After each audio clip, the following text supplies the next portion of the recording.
क्या आप जानते हैं भारत का ग्रीनविच किसे कहा जाता है? भारत का ग्रीनविच कहलाता है उज्जैन, जो बाबा महाकाल की नगरी है, जो राजा विक्रमादित्य की नगरी है। उसी उज्जैन को भारत का ग्रीनविच कहते हैं। आइए अब आपको बताते हैं कि क्यों उज्जैन को भारत का ग्रीनविच कहते हैं। उज्जैन में विश्व की पहली वेधशाला बनी। उज्जैन में कालगणना भी होती थी और ये कालगणना उस वक्त होती थी जब पश्चिमी देशों में ग्रीनविच जैसी कोई खोज नहीं की गई थी।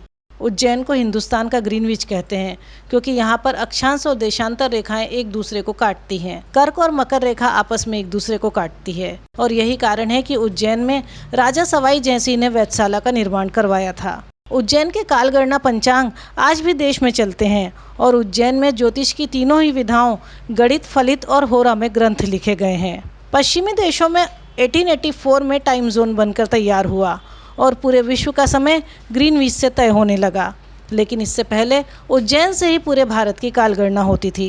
ग्रीनविच 19वीं सदी में बना, लेकिन उज्जैन में कालगणना 400 साल पहले से ही होती थी। उज्जैन में कर्क और मकर रेखा का मिलन होने के चलते यहाँ 0 डिग्री माना जाता है और उज्जैन पृथ्वी का नाभि स्थल भी माना जाता है। उज्जैन और रोहतक से प्राइम मेरिडियन गुजरता है। उज्जैन पुराने समय में गणित और खगोल का बड़ा केंद्र माना जाता था।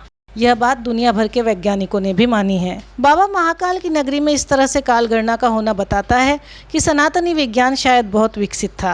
यही वजह है कि हमारे देश में जिन बातों और जिन चीज़ों को वेदों में लिखा गया है, उसका आविष्कार विज्ञान ने महज सैकड़ों साल पहले किया। अगर उज्जैन को विश्व का पहला टाइम कीपर कहें तो भी गलत नहीं होगा।